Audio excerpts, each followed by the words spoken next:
Thank you, Mr. Speaker, and I thank my colleague from Georgia for yielding. Mr. Speaker, I rise in support of the rule and the underlying legislation.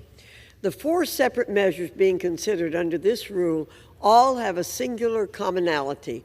They serve to put American interests first, where they should always be. All of us can agree that within the global markets and on the global stage, America must always remain competitive and stand tall.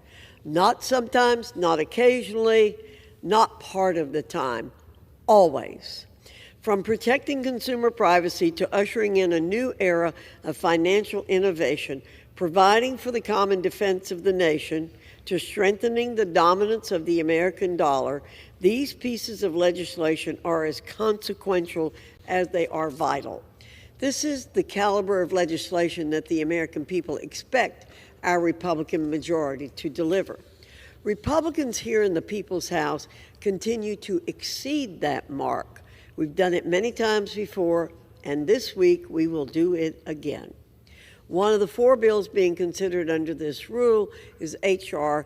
4016, the Department of Defense Appropriations Act of 2026.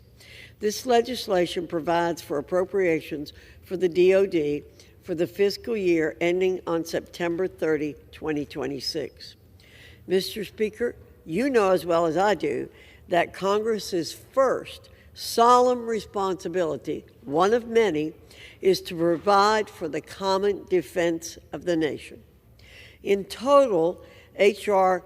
4016 provides $831.5 billion and adheres to the budgetary top line put forward in the President's FY26 budget request.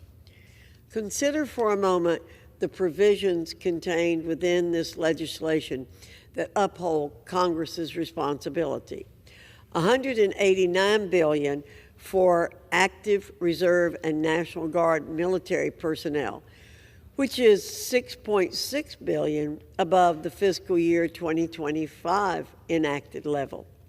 A 3.8% increase in basic pay for all military personnel beginning January 1st of next year. Sizable investments in research and development, procurement efforts, operation, and maintenance.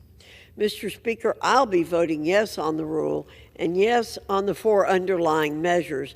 I urge my colleagues to do the same, and I yield back to my friend from Georgia. The gentleman